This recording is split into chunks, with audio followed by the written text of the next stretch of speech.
ৰাখিম বানপানীৰ সাহায্য অভিযানৰ লগে লগে চৰকাৰখনৰ আন কামবিলাকো যাতে সমান্তৰালভাৱে চলাই ৰাখিব পাৰোঁ তাৰ বাবে আজি মই নিযুক্তি সম্পৰ্কীয় কেইবাখনো গুৰুত্বপূৰ্ণ বৈঠকত অংশগ্ৰহণ কৰিছিলোঁ য'তে মই যাওঁ তাতে আমাৰ আৰক্ষীত আবেদন কৰা ল'ৰা ছোৱালীসকলে মোক সুধি থাকে যে দাদা মামা পুলিচৰ ফিজিকেল ইণ্টাৰভিউ কেতিয়াৰ পৰা আৰম্ভ হ'ব আমি অসম পুলিচত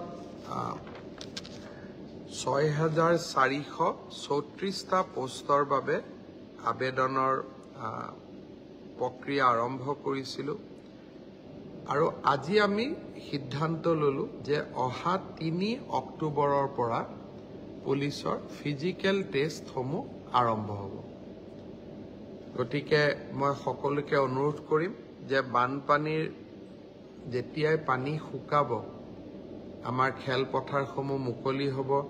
আমি দৌৰা প্ৰেক্টিছ আৰম্ভ কৰিব লাগে কাৰণ ৩ অক্টোবৰৰ পৰা অসম আৰক্ষীৰ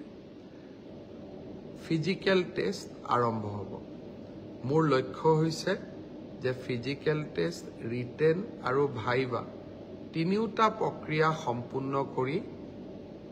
এই বিত্তীয় বৰ্ষতে আমি যাতে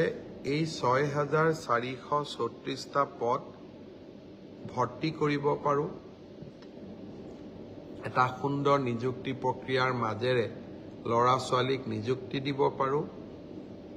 আৰু তাৰ লগে লগে ২০২৫ চনৰ বাবে আকৌ এবাৰ নিযুক্তি প্ৰক্ৰিয়া আমি যাতে আৰম্ভ কৰিব পাৰোঁ বিভিন্ন স্থানত গ'লে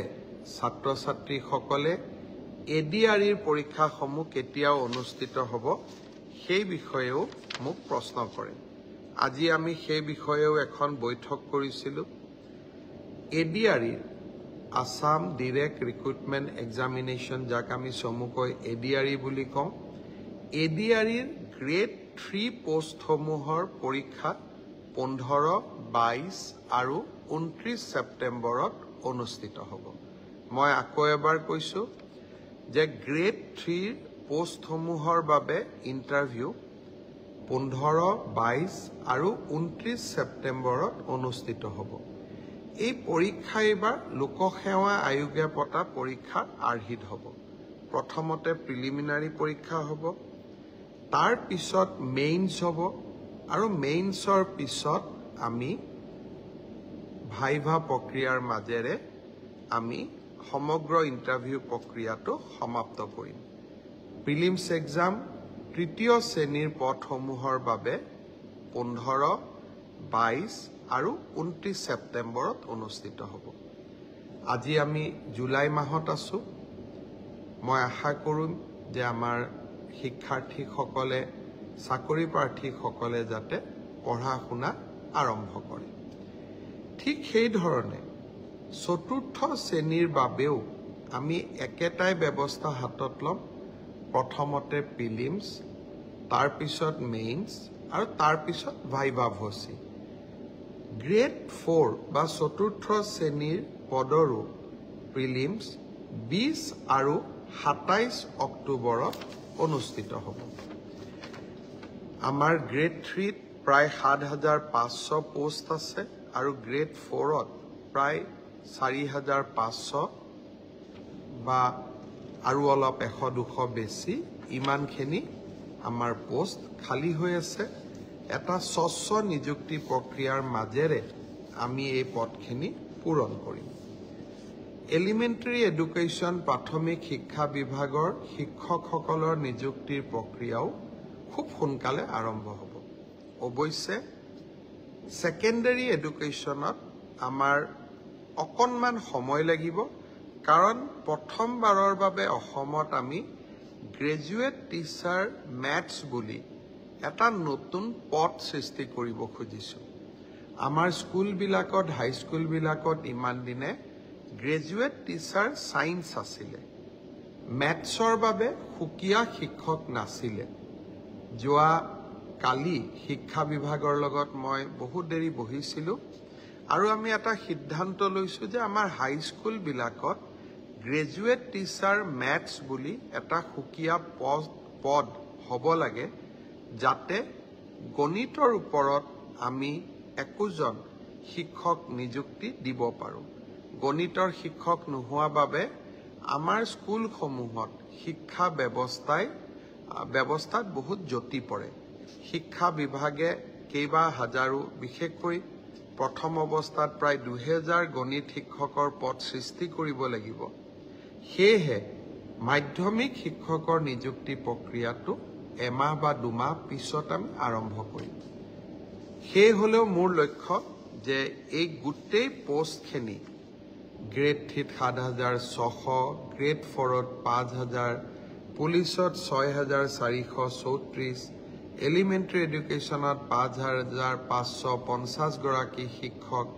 ছেকেণ্ডাৰী এডুকেশ্যনতো প্ৰায় 8000 শিক্ষক, এই গোটেই অৰ্থাৎ প্ৰায় 35000 নিযুক্তি আমি মাৰ্চ মাহ বা এপ্ৰিল, বিশেষকৈ বহাগ বিহুৰ আগতে আমি শেষ কৰিব খুজিছোঁ। ছাত্ৰ ছাত্ৰীসকল, যুৱক যুৱতীসকল, নিকা নিযুক্তি মোৰ দায়বদ্ধতা আছিল। বহু সময়ত বহুতে কয়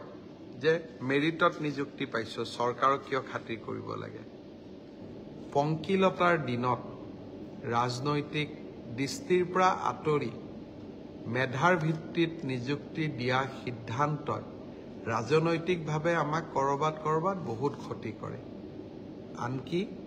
আমাৰ দলৰ মানুহবিলাকো বা আমাৰ দলৰ কাৰ্যকৰ্তাবিলাকো কেতিয়াবা মন বেয়া কৰে যে আমি দল কৰোঁ কিন্তু চাকৰি আমি নাপাওঁ। তথাপিতো মেৰিটত নিযুক্তি দিয়া মোৰ এক দায়বদ্ধতা আছিল আৰু সেই দায়বদ্ধতা পালন কৰাৰ বাবে মই আকৌ এবাৰ সাজু হৈছোঁ। বহুদিন অসমত বহু ধৰণে নিযুক্তি হৈছিল, কিন্তু মেধাৰ ওপৰত নিযুক্তি এনেকৈ কেতিয়াও হোৱা নাছিল। 1 লাখ নিযুক্তি সমাপ্ত কৰি